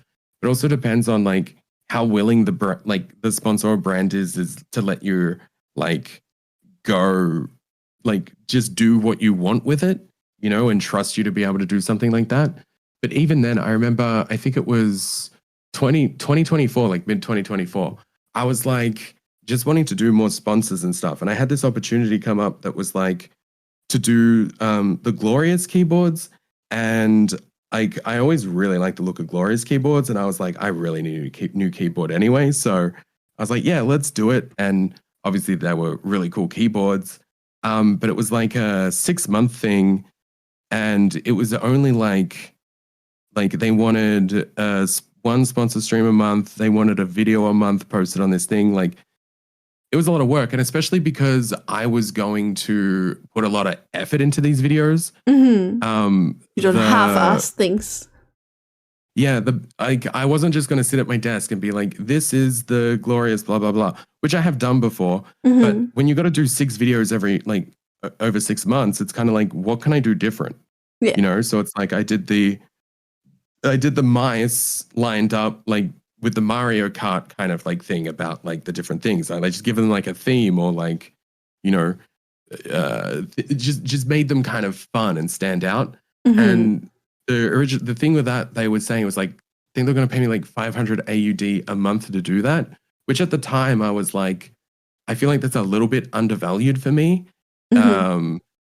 But also they wouldn't budge on it. But also I didn't say no, even though I thought I should have been getting paid more for it. I was like, this is a good opportunity for me to do something really creative with the work. So then I have like case studies for other brands or other people that see that work to be like, this guy can do like something really fun with this. We should get them. And then I can ask for more from them because they've seen what I can do. Mm-hmm. It's so like a portfolio kind of thing. Yeah. So I just kind of took that opportunity to do that so I could do that. Yeah. And, you know, since then I got a manager at the end of last year, which was really good. And those were used in like case studies. But now since then I've gotten work with like Corsair, which is awesome. I've always wanted to work with Corsair because I love Corsair. And I've had like their gaming keyboard was like one of the first keyboards that I got. Mm-hmm. And I just remember thinking like, I do like Elgato stuff as well, but I would rather get in with Corsair because Corsair is like Elgato's daddy, you know? Yeah. So then I can just get like, I could do stuff with Elgato, but it'd be coming through Corsair rather than going through just Elgato and not getting to do the Corsair stuff. Mm-hmm. So that was really cool. And like the creative stuff I've done for them has just been like so much fun to do. And it's just really paid off in that way. Like me just doing silly skits and stuff like that. It's even given me like the confidence to be like, I want to do like more silly skits like that maybe reference video games, but are not gameplay. But like getting the chance to do branded content with my brand and doing those skits is giving me the confidence to feel confident to go and like do that for myself for something dumb or something silly or, you know? Yeah. I really liked the one you made where Sven was in your keyboard. That was so fun. Yeah. I was laughing. Oh my God. Yeah. I had that video of me at the end inside the keyboard. It was like a 10-second clip and I had to reduce it down to under 0.5 megabyte to make it fit onto the keyboard. And then it wouldn't load into the keyboard properly because the browser would load it too fast. It'd make it glitch out. So I had to use the Opera GX like CPU limiter and make the Opera GX use 1% of my CPU. So then the upload would take longer, so then it wouldn't glitch out when it went in. It took me like 3 hours to get it in there, but I was my like, God. the shot is so good. Yeah, it's really fun. I like it a lot. I had to keep compressing that video file until it was good. I'm like, oh man, it's going to look so... I'm like, this is going to make the screen look awful. So we talked about all the cool things that you get to do and all the opportunities that you get and the fun things. What are like very disappointing moments, like things where you were like doubting the decision to become a full-time creator, or just like this can also be just isolated things that were very disappointing? Yeah, I don't know. I think just it can be like, it can feel very isolating. It can feel hard to share like, you know, successful things with others without feeling like you're showing off or like something like that. So it's kind of like if you're really proud or happy about something, you might hesitate and be like, oh, I don't want to make it seem like I'm like gloating, because I'm not. I'm just like, you know, excited about this thing, and it's, you know, if someone shared something with me, I'd be so like happy. But I don't know. I think one of the bad things in this space in general is just, I think there's a lot of like it breeds narcissism to a degree.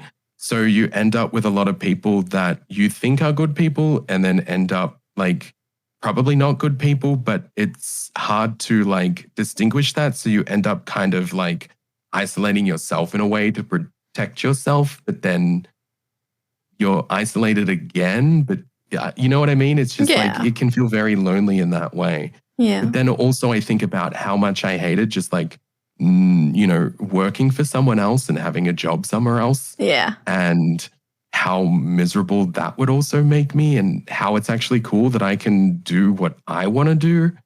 And then also feeling incredibly lucky that, you know, I just feel like the way the world's going and AI taking over so many jobs, that like I'm kind of lucky to have built something that I can work for myself without necessarily fear of feeling like some AI is going to replace my job. Yeah. And even if some AI did replace me as a content creator, there's always going to be an audience for someone that can just talk naturally about something they're passionate about, and people will connect with that over anything else. Yeah. And I think that's like the key thing to content creation in general, is like, as long as you have something that you can talk about passionately and have some kind of like love behind what you do, people will see that even if you don't. Yeah. That's what like the draw is. And if you have like, if you interact with those people where you are like, maybe you are not as genuine as you pretend, I feel like it's good to just not forget the people who supported you from the start. Like for me, Mem, which you know because she's also one of your mods, and I met her in your streams and we are best friends like ever since. And we have like a regular once a month a call just to catch up with everything and talk about stuff. And I just know whatever I do, if it's something I'm passionate about, and I send her a message like, hey, ma'am, I'm planning to do this, she will be excited for me. Like, I feel like she has empathy in a way for me that she just, if I am excited, she's excited. Like when I told her about this podcast, I'm like, hey, ma'am, I'm going to do this podcast. And guess what? The first guest is going to be Sharkie. She was almost as excited as if it was her own project. So you just have to keep in mind like the people that are just like giving you energy, and that you know that they will support you and hype you up. Yeah, it's just, I think the most important thing is just like believe in yourself when you do stuff like that, because even if people you know, aren't in your corner, if you go into it believing in yourself, it's going to do well. And then those people are, you know, they've kind of like lost their chance to kind of like reconnect in a way, because they, you know, they thought it was like a silly thing or something like that, or what you were doing wasn't going to be worth the effort. And then it was worth the effort, and they're still where they were because all they do is complain about what other people are doing. Yeah. So with all the good sides that come with being self-employed and like doing content creation for a living, there's also this very high risk of getting burned out. How do you avoid that? You don't.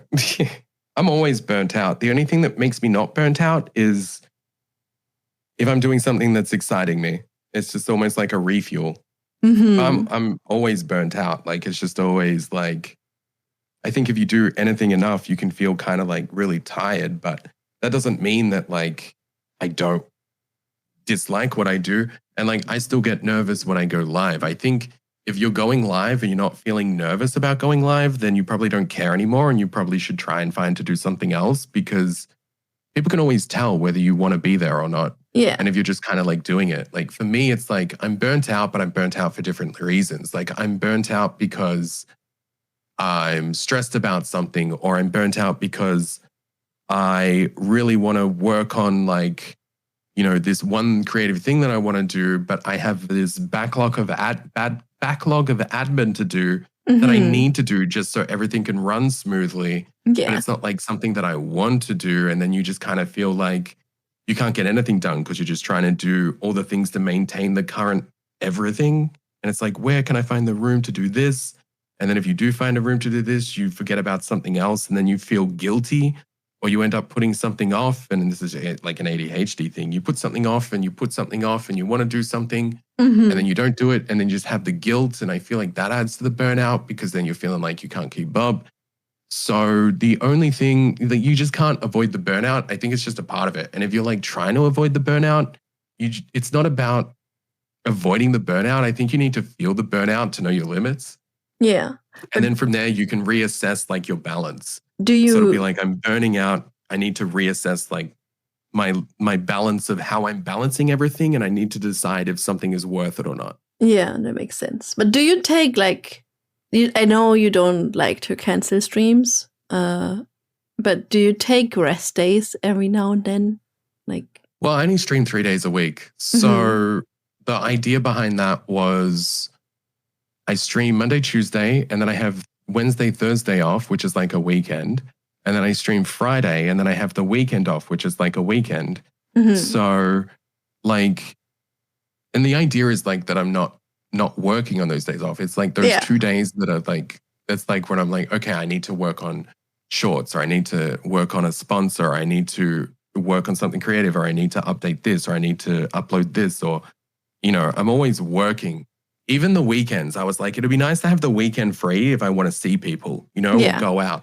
But even my weekends, I'm working or catching up on things that I put off because I was burnt out.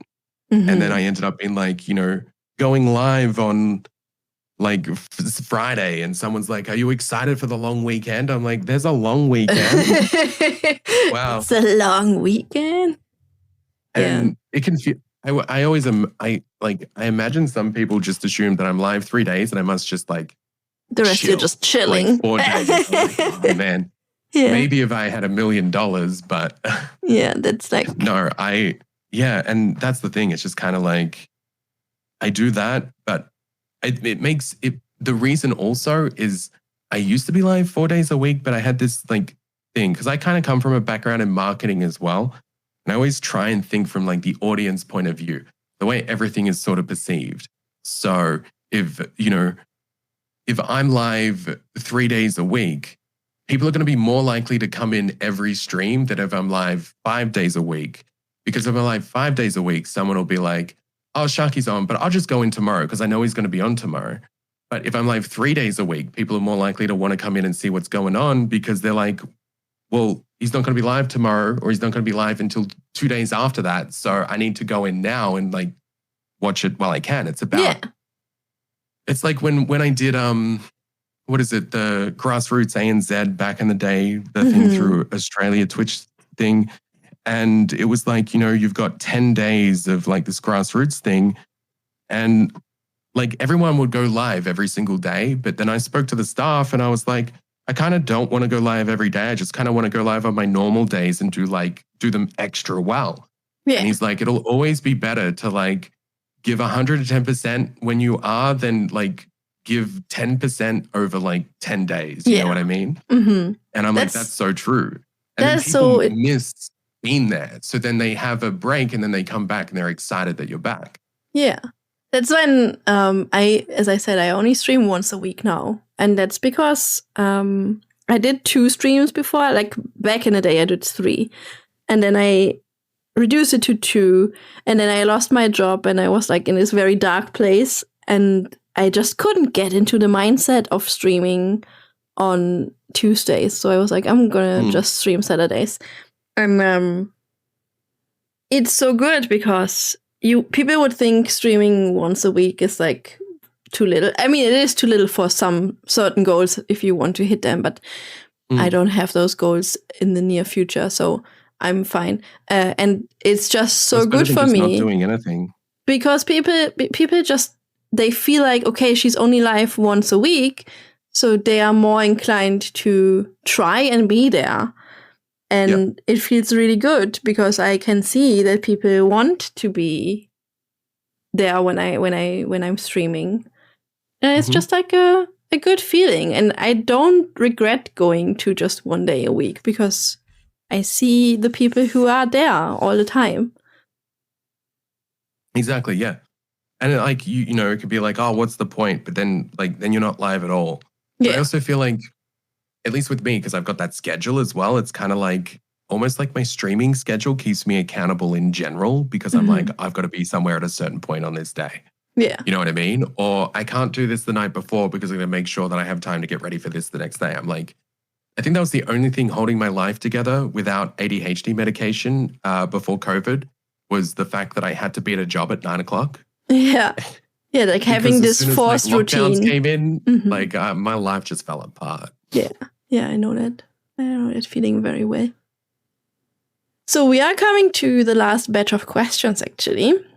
And they are like, the first one would be, do you have like a favorite horror movie or horror game or both that you want people to know about and everybody should watch? I don't know. It's hard because there's just so many. I feel like Evil Dead 2 is just the classic. And then because it's got that comedy aspect to it. But then like The Thing is just such a classic. I find whenever there's like a new horror game come out set in Antarctica, there's always like the Thing references, but The Thing is just such a classic because it was like all practical effects. And when it came out, nobody liked it and they thought it was the worst movie ever. And crazy. It was just like such a flop. And now it's just like such a massive like film in its achievement and what it did with practical effects. Granted, it did come out the same weekend as E.T., the extraterrestrial, which is a lot of competition for an alien movie. But it's just such a classic. And I guess that's the whole point of like horror, right? It's like not necessarily like the monster that's the scary thing. It is the monster that's the scary thing. But the fact that it could be anybody, it's more a play on like the tension and paranoia of those around you and who you can trust and playing into that whole like psychological aspect of it. I'm like, it was really ahead of its time in that way. And yeah, I don't know. I feel like I want to go to The Thing, but I'm sure if you asked me on another day, I'd probably bring up another movie with just as much information on things. The Thing is one of my top 5, I would say. And I feel like the things that you said, like everybody can be it, but also the place where it is, like the isolation, that could be also space or like a underwater station. Like if it's like a place where you just cannot get away from easily, that just makes horror movies like we need more like good. Horror set on like abandoned cruise ships or something because you can't go anywhere. Yeah. You know? I'm like, that's scary. Like being on a ship, even if it was like a smallish ship, I'm like, that's terrifying on its own. Yeah. Do you like Triangle? Middle of the ocean. The movie? Triangle? Yeah. What's Triangle? It's a horror movie that takes place on a ship, and it's like it doesn't have the best ratings, but I personally really like it. It's like these Maybe I have seen it. Crew of young adults going on a yacht and then coming across this giant ass ship. Oh, it's with Melissa George. She's Aussie. Oh yeah, it's a really good movie. I think. Creep and Severance. Well. You know what? I think I have seen it. I think I have seen it. because I remember her and I remember some of these shots. But I don't know if it's a testament to the movie that I cannot even remember anything about it. Okay, nobody who's listening to this, listen to Sharkie, listen to me. Triangle is a great and underappreciated horror movie, and everybody should watch it. No, you know what's another good at sea horror movie with another Aussie? Who's that? Rada Mitchell. She's Aussie, but she was the main character in Silent Hill and Pitch Black. Actually, Pitch Black is great. Rogue, Man on Fire. She's done like so much good things. Yeah. Damn. She's been in so much stuff. Oh yeah, she was in Phone Booth. Pitch Black is a great movie though. That's a really good movie. I like Pitch Black. Low budget. Too. Yeah. I think it was Visitors. Actually, know what? Maybe I haven't seen this movie. I just remember the trailer and I was like, damn, that looks creepy. Okay, but so everybody homework, watch this movie, Visitors. No, just watch Pitch Black if you actually want to see it's got Vin Diesel in it, but you'll forgive him. It's decent. You forgive him. Yeah, and I do like Pitch Black. It was a good one. I liked it much better. Also filmed in Australia? It's the, what is it? What are they? Riddick, right? It's like from that series. See, I hate the Chronicles of Riddick. Yeah. Because it's just nothing like Pitch Black. Yeah, Pitch Black's really cheesy. Good. Yeah. I can agree with that. Oh, but Riddick was good though. I don't remember which one I saw. So that was like Pitch Black too. All right. And do you have like a comfort horror movie, like something that you can always put back on, or would that also be the thing for now? Honestly, I don't know. Nah, I don't know. I got this weird thing right now. Like, I like horror movies, but I can't be bothered. I think because like I do so many games and games are just so much scarier because you're in control. But when you watch a horror movie, it doesn't scare me because it's got a predetermined like. Yeah, you're not in charge. Have a predetermined thing, but I'm not the one telling the character to run. Yeah. You know what I mean? Yeah. So, I know that feeling. Like, I'm trying to think like comfort wise. I don't know. I sound really lame. I just watch a lot of YouTube.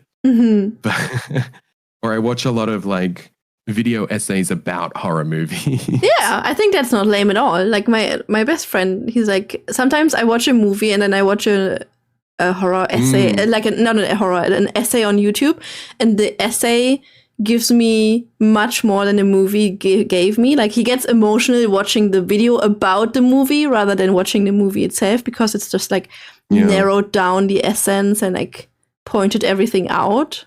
So I don't think that's lame. I find that too, especially like picking up on things you didn't realize, and then sometimes going back and watching it, like it's even better. But in terms of like comfort, I don't know. I just think that like, I don't know, maybe Jaws, but even then I'm like, it's not even really like, if I was like, oh, I want to get, you know what? I'd probably be like, not even a horror movie. I'd just be like, I feel like my comfort movie in general would probably just be like The Lost World when I really need it. Oh, yeah, that makes sense. You know, because it's just like Jurassic Park is good, but The Lost World just feels a little more adult in a way, and also a little more like complex in its storytelling. I know that sounds really dumb, but there's only so much I can watch the first Jurassic Park and it have the same kind of like climatic points, whereas watching The Lost World, there's so much happening on different layers with different characters and it expands upon Ian so much as a father and like everything like that. I'm like, it's so much more of an interesting watch. It's almost like every time I watch it, I pick up on something new. I'm like, oh, does this relate? Oh, it's, you know, I'm like, it's just good. And it's a long movie, and it has Steven Spielberg's best set piece of the trailer over the cliff. I'm like, that's peak cinema. I love that too. Peak Spielberg. Yeah, I like that. And for me, the comfort thing would probably, like, if it's a horror, then it would probably be Scream, because I can watch Scream over and over. See, I can't do slashes. But Scream has like this meta thing that I find so funny, funny at times. But I understand, I think also because I watched Scary Movie before Scream. Yeah, okay. It's just kind of like, confuses you a little bit, you know, and just kind of like, oh, so we didn't really need to make Scary Movie technically. Yeah. And then one thing is not really horror, but it has like a spooky, is Over the Garden Wall, the show. It has like 10 episodes and all of them are like 10 minutes long. It's like from Cartoon Network. And it's like a little bit Halloween, a little bit winter themed, and it's just perfect for like cozy autumn days. Okay, yeah, I've got my perfect comfort thing then. Yes. That sounds really good, but it reminded me of like Primal. Mm-hmm. What's Primal on? Is it cartoon? No. What's Adult Swim? Oh, it's, yeah. Primal by the guy that made Samurai Jack and stuff, Mm. which is like a R-rated dinosaur cartoon Very about like a good. caveman and a dinosaur, where the dinosaurs has her kids, well, has her young eaten by this bigger dinosaur, and the caveman has his family eaten by the same dinosaur, and they sort of form a bond. But the whole show is completely dialogue free. Mm-hmm. And it's just such a beautiful, violent, gory, and it's just such a, like, it makes you cry too, and it's like no one's talking, and it goes through like the early history. It's weird because there's dinosaurs and stuff, but then later on there's Vikings, and it's just okay. very emotional, and it's very like full on, and it's just, yeah, I could watch that show over and over and over. I think part of that is because there is no dialogue. It tells so much story just through visuals. It sounds and interesting. expressions, and yeah, it's so good because obviously he's a caveman, so he can't speak, Mm-hmm. and obviously it's a dinosaur, and I don't think they could speak either. So Yeah, it's cool to see them sort of bond over time and trust each other more, over relating over both their lost families and creating a new family. It's really cool. That sounds awesome. I will definitely check that out. All right, so we are wrapping up. What is next for Sharkie? What are we going to expect?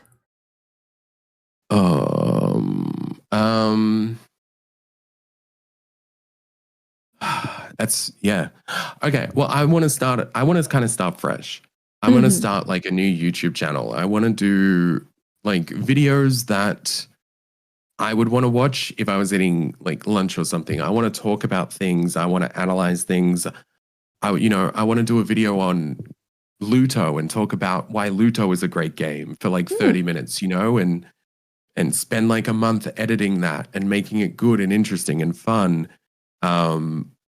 Again, just making content that, I think when you're streaming and posting VODs or like doing, posting gameplay stuff, it's like only relevant for like a couple days because once a game is out, no one cares later. But if you can find a game that people find value in and discuss what you love about that, or, find meaning in things that they might not know, then you're creating content that people want to watch like years down the road, or like, if someone's looking for something to watch while they eat, it's like, oh, here's a cool 20-minute video on like this random indie horror game that like questions, put whatever here kind of thing. It's like, that sounds interesting. And it's like, you put it on, you watch, you eat.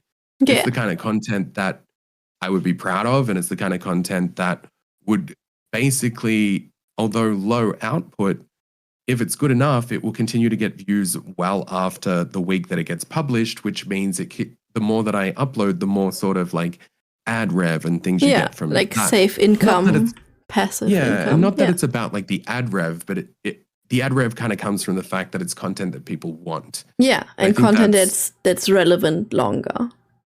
Yeah, and I think that's the thing that, like, I guess, if I don't know, I could say like a closing statement in a way, but I guess in a way I think that some people don't focus on enough or think to focus on is just like, what are they doing that is like making people want to watch, that isn't like necessarily just, because of the community or anything like that. It's like, what are you sort of doing to bring in new people that if someone were to come into your stream or into your video and they don't know you, it's like, what are you doing in that moment that would make them want to stick around, Because there's always had moments where people always have moments where someone comes in during something like, oh, this is like a really good vibe here.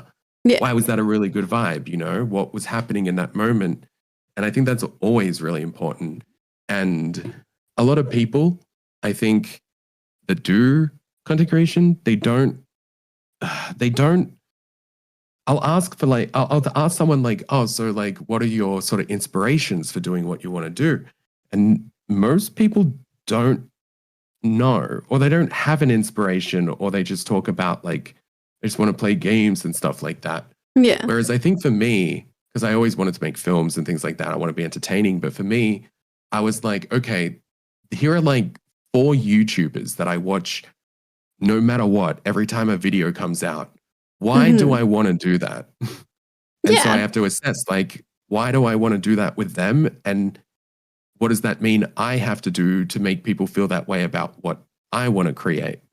And then it just comes down to really just caring about what the audience wants rather than just being like, the audience is there for you. It's like, no, sorry, not there for you, but it's like people aren't showing up because you expect them to, you know, it's like people are showing up because you're providing something that is valuable to them. And people need to sort of like just think about that, or keep it in the back of your mind when you're making content. Like, what is that? Because that'll help drive decisions that'll make you more successful. I agree. I've come to a lot of conclusions similar to that this year. For me, it's the process of creating. And I as I said, it was like in this dark place. And then I was like, I need to start creating things that don't necessarily need an audience. So I did that on the side and started writing poetry. And I just wanted to, I just enjoy the process of creating, no matter if it's like content or, and it's always nice to have the finished result in the end. But I think the process also should not be overseen as something that is valuable to the person creating. Yeah.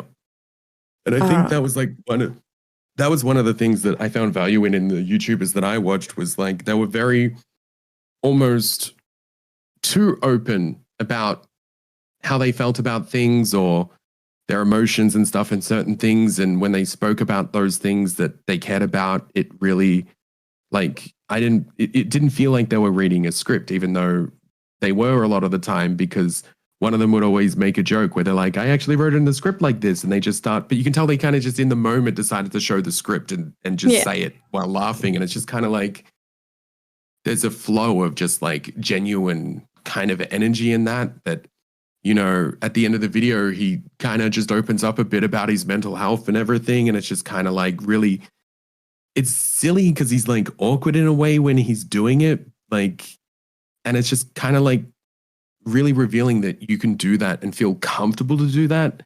And that's, I guess, those were my inspirations. So I've always felt comfortable to be like very open myself in that way, and just be like, show that like genuine side of you. Because I feel like there's also a lot of people that, well, like not necessarily a lot of people, but a lot of men as well that fear sort of opening up in that way because of how it's perceived, or, you know, that's the way that they've always been been sort of trained to hide those things.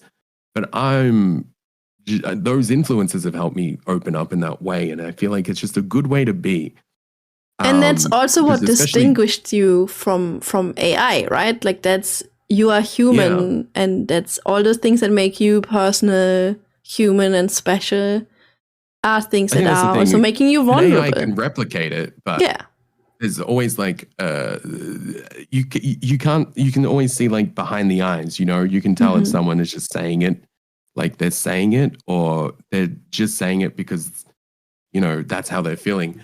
I don't know, maybe I'm just ranting right now, but I think for me, that's sort of like where my influences came from. And I'm like, I just think people, need to just, if people want to grow and like you said, you want to do the creating away from that stuff, do the poetry and stuff, that's for the soul and that's good. Yeah. And I think that there's two kinds of creators. I always think that there's like this situation where it's like, you know, some people try and give like streaming advice, and often it's like really bad streaming advice. And like, it's stuff that you hear all the time. And I'm like, well, I mean, that'll work short term, but it's going to like be worse for you later on. But also, I don't want to like tell people they're doing something wrong. Like if someone wanted advice from me, I would be honest in that advice. But at the same time, I need to know, like, where do you want to go with this? Because if you want to take it seriously and like treat it as like something that you can do as a business, like you've got to do a lot of things, a lot of genuine things, but you've got to do a lot of things that like, you know, serve an audience as well.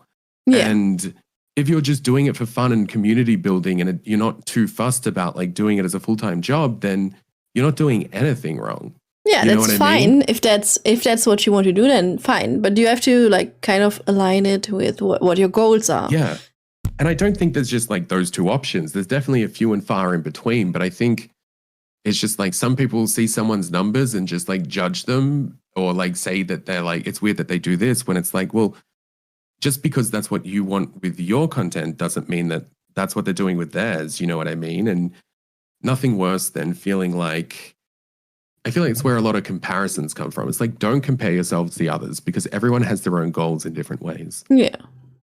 And that's why those streamer tips, I think you and Tori were actually the ones who, when I was still a younger, fresher streamer, were like, those streamer tip videos, they are like good for the start, but just because something worked for them doesn't mean that it has to work for you. And so you changed my mindset about that a little bit back then. For me, it's always like, the one thing that I say works is just like your mindset. It's like, I have my mindsets and that works for me, right? And I feel like just advice in general should always just be around like the mindset. It's like, what do you want? And then what is the mindset that you should have to sort of like go there? What's your mindset around interacting with people that maybe don't treat you well? And like, what's the mindset? How do you react? And it's just all these little things that build up that make you better as a content creator because you have sort of figured out your essential mindset foundation that you can build upon, rather than not having a foundation of mindset and just kind of like taking on advice from this TikTok video that says I should be doing this and this says I should be doing this. It's like, yeah, okay, but like you want to multi-stream on TikTok and you want to do this because you'll get more viewers, but what's your mindset around like the community on TikTok compared to Twitch? How do you want them to perceive each other? It's like, what are you thinking about in the grander scheme of things? Like all that kind of feeds back to like your mental health in the end, I think, rather than just trying to find something that sticks.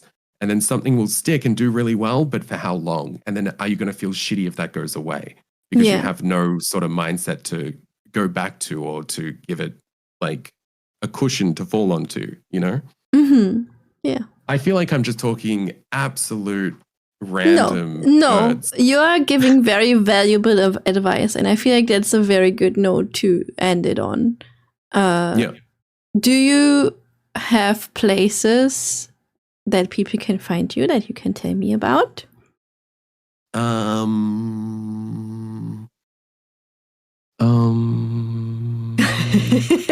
Like, I don't really give out my home address. Oh yeah.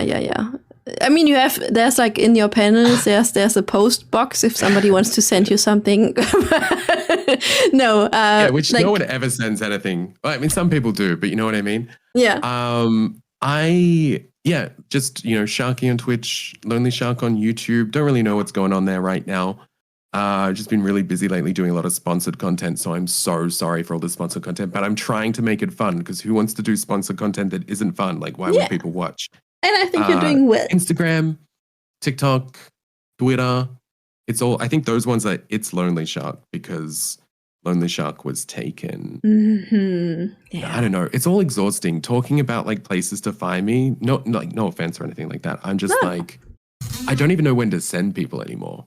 Because I'm like, oh, I do the streaming, everywhere. But also the YouTube thing. It's like Lonely Shark, lonelyshark.io. I will just put all the links in the show notes. Lonelyshark.io. Oh yeah, okay. I'm just gonna put this one link in the show notes then. Just like go there. Honestly, I haven't updated in so long. It's probably wrong as well. All the links in there. I will make sure that there's only useful links in the show notes. Yeah, I got that one because I like itch.io, and I was like, I'm gonna get lonelyshark.io. Yeah, that's fun. It's a cute idea. Well, Sharkie, thank you so much for being my very first guest on this podcast. I'm very honored. I hope it was okay. It was great. My ADHD is like, I'm gonna edit this down right away and it will go live today. You're not. We will see. We will see. We will see. Really quickly, if anyone listening is confused by what I was saying or anything like that, like anyone can always reach out to me wherever if they want clarification or like advice on something. I like doing that stuff. I just don't like publicly posting about it because people think that you're like calling them out when I'm just like saying my truth. Yeah. But just don't expect a DM right away. Because we are bad with replying. I might not see it if it goes to a hidden folder. Thank you so much for being here.